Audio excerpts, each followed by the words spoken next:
Stocks வாங்கி விற்று தலைவலியோடு இருக்கிற இன்வெஸ்டராக நீங்கள் இருக்க வேணாம்னு நினைக்கிறீங்களா? மியூச்சுவல் ஃபண்டில் தாராளமாக நீங்கள் இன்வெஸ்ட் பண்ணலாம். 1 கோடி என்ற இலக்கை அடையலாம். சில ஆயிரம் சம்பாதிக்கக்கூடிய ஒரு முதலீட்டாளராக நீங்கள் இப்போ இருந்தாக்கணும். லட்சங்களை கடந்து 1 கோடியை நீங்கள் எட்ட முடியும். மைல்ஸ்டோன்ஸ் 12 அதற்கான ஒரு இடம் தான். அது உங்களுக்காக தான் உருவாக்கி இருக்கோம். இந்த பிளாட்ஃபார்ம் மூலமாக நீங்கள் நிச்சயமாக 1 கோடி என்ற இலக்கை அடைய முடியும். ஒவ்வொரு மைல்களாக கடந்து 1 கோடி உங்களுக்கு வந்து சேரும். கீழே உள்ள ஃபார்மை ஃபில் பண்ணுங்க, M2W சேருங்க, நிம்மதியாக இன்வெஸ்ட் பண்ணுங்க.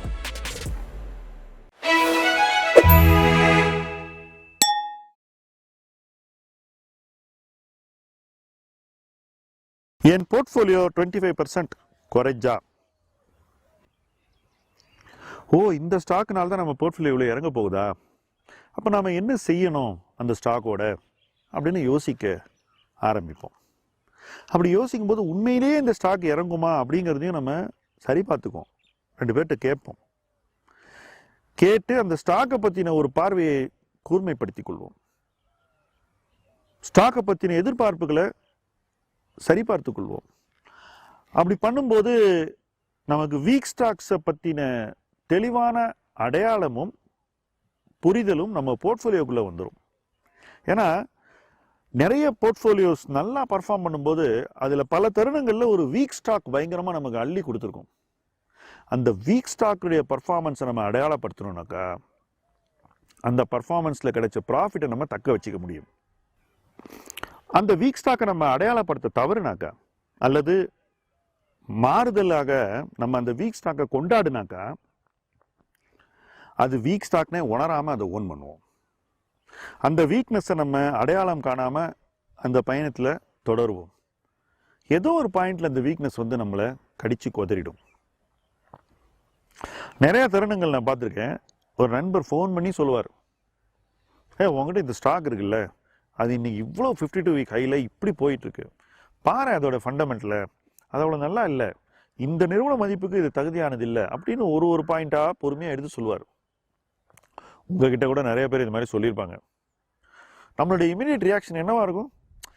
நமக்கு இந்த ஸ்டாக் இருக்கு, இது ஏறி போச்சு, பொறாமையில் அவன் வந்து இப்படி சொல்கிறான் அப்படின்னு தான் தோணும். அப்புறம் என்ன நடக்கும் தெரியுமா? அவன் சொன்னதெல்லாம் சரியாக இருக்கும். அந்த ஸ்டாக் இறங்கும். இறங்கின அப்புறம் அவர் மெதுவாக வந்து கேட்பார், நான் அன்னைக்கு சொன்னேனே நீ இதாக செஞ்சியா அப்படின்னு. ரொம்ப தன்மையாக தான் கேட்பார். அன்னைக்கு நமக்கு கோவம் வரும். ஏன் கோவம் வரும்? ஏன்னா நம்ம செய்ய வேண்டிய விஷயத்த செய்ய தவறிட்டோம், ரைட்? ஆனால் நமக்கு யார் மேலே தெரியுமா கோவம் வரும்? அவன் மேலே கோவம் வரும். ஆனால் நியாயமாக யார் மேலே கோவம் வரணும்? நமக்கு நம்ம மேலே தான் கோவம் வரணும்.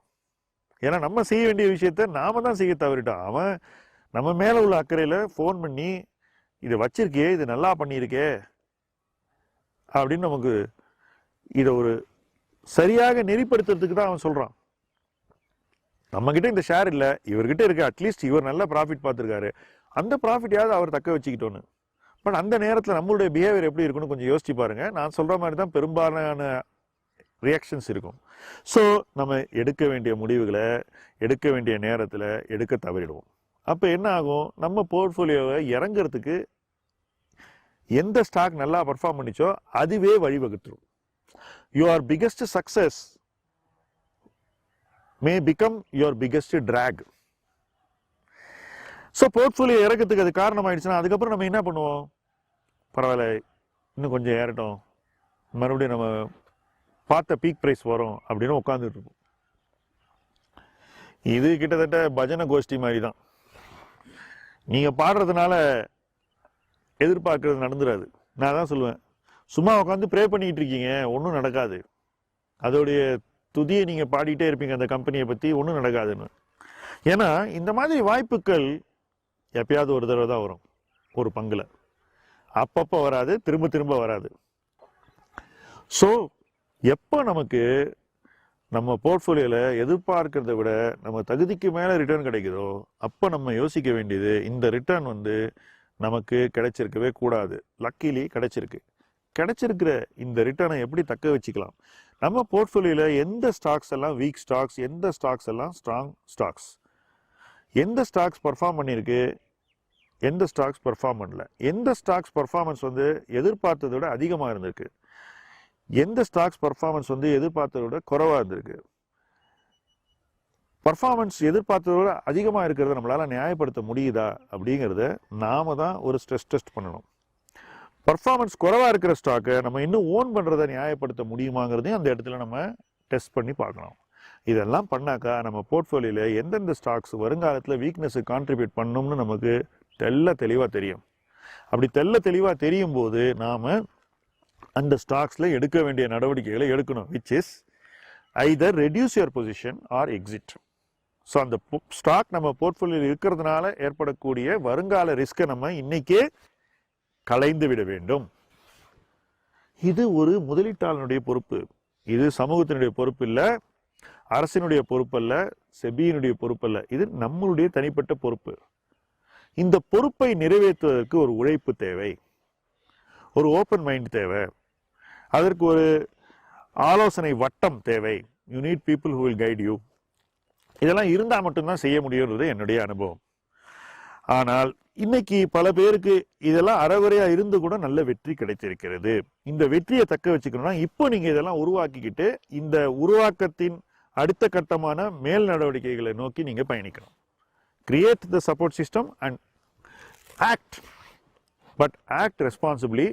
ஒழுங்கா வேலை பண்ணிட்டு ஆக்ட் பண்ணுங்க. கண்மூடித்தனமா நல்ல ஸ்டாக்கை வித்துட்டு மட்டமான ஸ்டாக்கை வச்சுக்காதீங்க.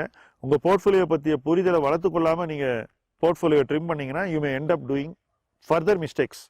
நான் ஒரு மார்க்கெட் சைக்கிளும் என்னுடைய போர்ட்ஃபோலியோவில் பார்க்கக்கூடிய ஒரு விஷயம் என்னன்னா, இண்டெக்ஸ் இவ்வளோ விழுந்திருக்கு, ஸ்மால் கேப் இண்டெக்ஸ் இவ்வளோ விழுந்திருக்கு, நம்ம போர்ட்ஃபோலியோ எவ்வளோ விழுந்திருக்கு, அதை விட அதிகமாக விழுந்திருக்கா, குறைவாக விழுந்திருக்கா.